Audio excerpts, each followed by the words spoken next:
Gabaklita! Same, pero iba! And I'm so back! Ang Welcome bakla, back, Mare! Diba? Na nakakaloka. Kayo patuloy pa rin pong nakatutok at nakikinig sa number 106.7 Energy FM. Panggawag mong sabihin radyo! Sabihin mo! Diba? Hello po sa inyong lahat dyan. At Mare, batiin natin. Sino, Mare? At ating mga pangga dyan sa may Olonga po. Hello po sa inyong lahat. At marami din nakatutok dyan sa Energy FM. Hello po. Wow, nakakatuwa naman, Mare. Diba? Saan ba kayo nagpunta, Mare? Well, nagpunta lang naman kami sa White Rock. At nakita ni Papa Jackson kung paano ako mag-bikini. Why? Saan mo itinago ang lato-lato? Well, mapapanood niyo yan sa aking YouTube channel. O, diba? Habang kinakanta ko siya tahimik lang ako sa umpisa. Kahit hindi mo ko akitin. Pinatahimik ka talaga. Oo, talaga, promise. Sa paanong paraan ako napatahimik, malalaman niyo yan. But hindi natin, of course. Sino pa? May mga newly found, alam mo yon, mga ating followers na hindi natin ni-expect.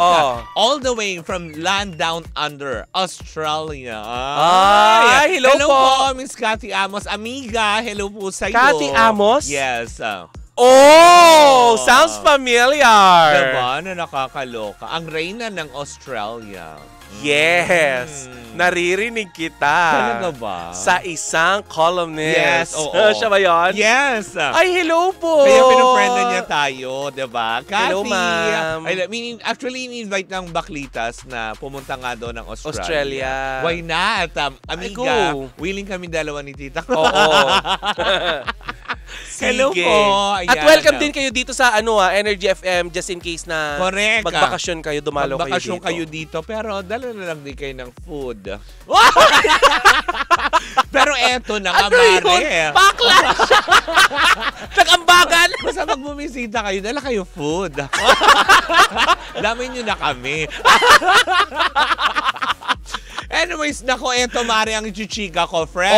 From Olonga po. Nababasa ko sa mga mata mo, hindi masyado maganda itong ibabalita mo. Ay, hindi, Mare, hindi ito magbabaon. Ay, talaga? Kung hindi ito palalabasin. Wala. Mapapanindigan ang kanyang awiting bawal lumabas. Bawal lumabas. Isa-isahin natin yung clue. Diba? Alin pa? Nakakaloka. I-describe mo muna siya. Bawal na rin kumain ng cupcake na may icing. At bawal na rin ilagay ang vibrator sa cupcake. Ay, liwanagin lang natin, Mare, sa ating mga panggaha. Ang vibrator na binabanggit natin ay yung panggawa, yung mixer. Yes, yung mixer. Yung mixer, ganon. Paano? Ganon. Eto na nga, Mare. Dahil habang busy ang MTRCB, actually kaya pala, hindi pa rin mailabas-labas ang sanction ng Showtime at ng Itbulaga. Dahil busy pala buong week, Mare, last week. Dahil ang buong MTRCB at ang mga board members ay nagde-deliberate pa. In short, nag-ano pa sila, nagdidiskusyon kung ano nga ba ang posibleng maging parusa ng, alam mo yon, bawat programa na nagkamali, may nilabag sa rules, ay nakikipag-deliberation pa nga daw. Kaya wala pa silang mailabas na konkretong mga pwedeng ipataw na mga, alam mo yung penalties sa sinasabing nagkamali ng mga artist or host. Hindi pa nga daw natatapos, Mare. Mukha yatang si Kim Chu ay ipatatawag na sa MTRCB sa pangalawang pagkakataon na may nabitawan siyang salita na hindi na nagustuhan ng naturang ahensya. Dahil yung una, yung vibrator na palampas. Okay lang, dahil wala namang mali siya, diba? Kahit naman na sino nagsabing tao na vibrator, kahit naman sinong tao may clueless. At saka hindi naman siya singer. Diba? Ano nga naman yung vibrator, diba? Not unless kung bastos kang tao. Alam mo yun kung saan ginagamit. Correct. Pero kung ikaw ay isang normal na manonood, iisipin mo, para saan yun? Diba? Yun ang tanong eh. Correct. Pero sa pangalawang pagkakataon nang siya ay nag-BTO, dahil may napansin lang yata siyang isang contestant na masyadong maiksi ang shorts, ay nabanggit niya na, ay uso yung kwek-kwek shorts. Diba? Yung binanggit niya on air. Yung letter. Oo. Sabi niya, ay, yung mga ganyan. Uso naman yung mga XX shorts, ganyan.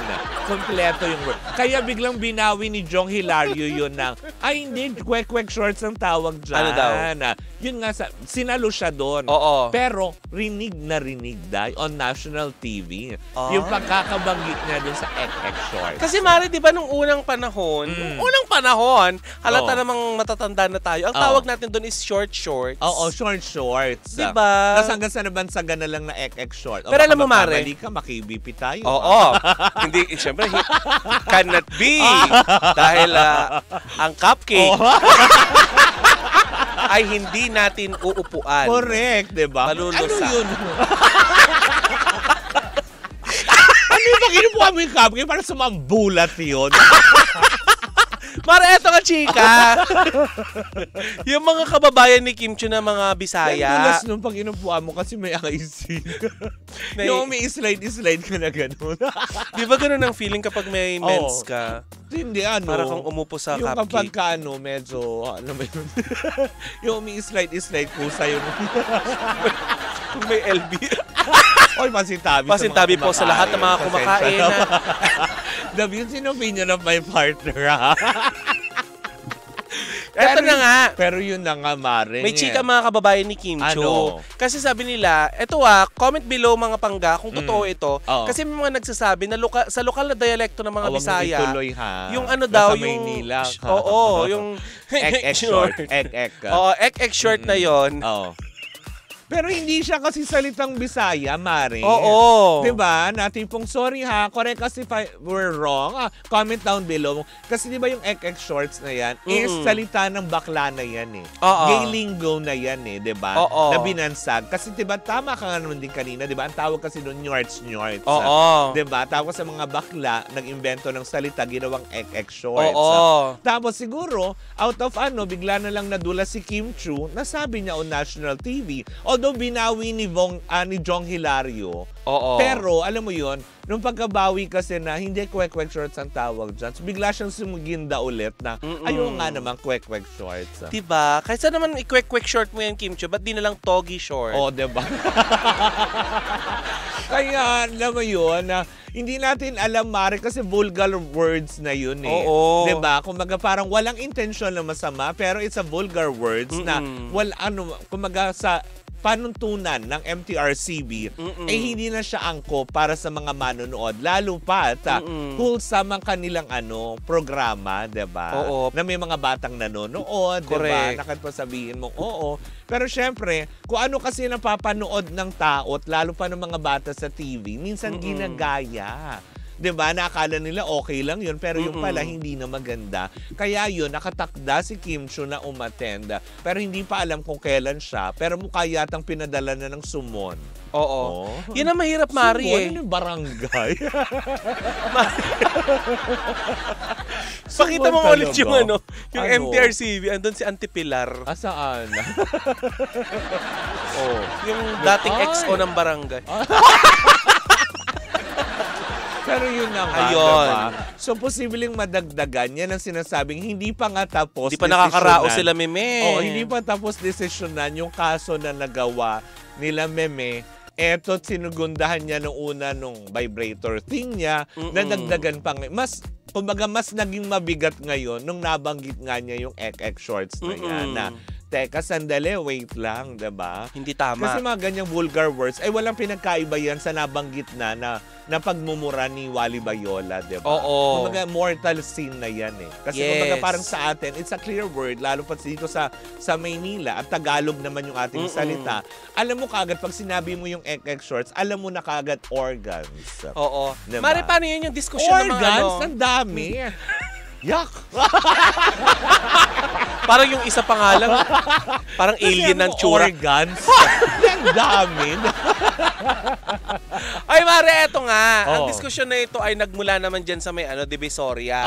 Kasi, kapag may mga nagtitinda ng shorts, yun daw talaga naman ang tawag nila. Yun ang mahirap, Mare, kasi parang... Pangit, diba? Yun yung mga Yung sinisigaw. Ek shorts, ek. Diba? Yung mga amoy ganon. patis na. Uy, Ay, nakakaloka. Ay, hindi ka mag-short ng amoy condiments.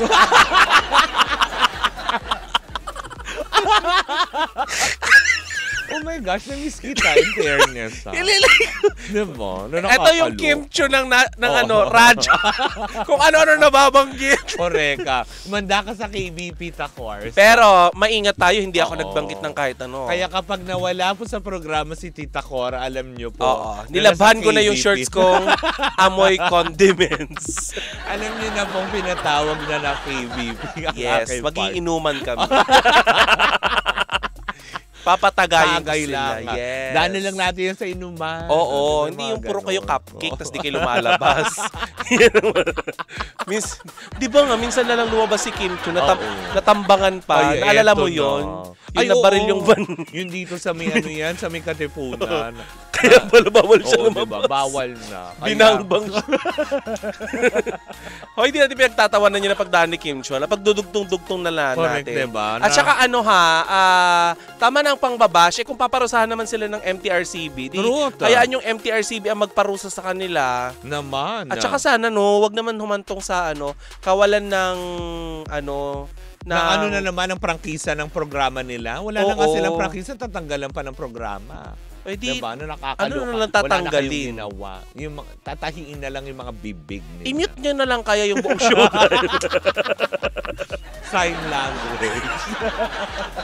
I-mute nyo na lang. Diba? Nakakaloka. Well, anyway, sasama-sama pa rin natin pakatutukan yan sa mga susunod na araw. Dahil syempre sa aspeto na ito ay mukhang wala nang kawala ang Kim Chu. Dahil nga, syempre, kumbaga pumutok na ang balita, di ba? Nasa Olongapo ako, nasagap ko, di ba?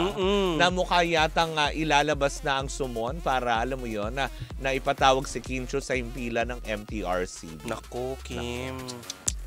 Nalulungkot kami. Si Kim Chu, hindi Kim Atienza, ha? Yung nag-cupcake, ha? Hindi yung anak ng Maynila. Anyways, ayan, nandiyan po muna natatapos ang ating unang chika for today's video. Sa aming pagbabalik, nako, may usapang droga. Oo nga, mare. Kung sino man yan, nako. SPG to, patnubay na magulang nga kailangan. Diba, sa lahat pa rin po na nakikinig sa ating himpilan, huwag niyo pong hahayaan na makinig ang inyong mga anak na sila lamang ang mag-isa. Dahil baka tumawa rin sila ng tumawa mag-isa. At diba? Hindi makalunok. Anyways, mali ba ako sa kapitan na Sisa? At ako naman ang hindi magdodroga na si Tita Cora.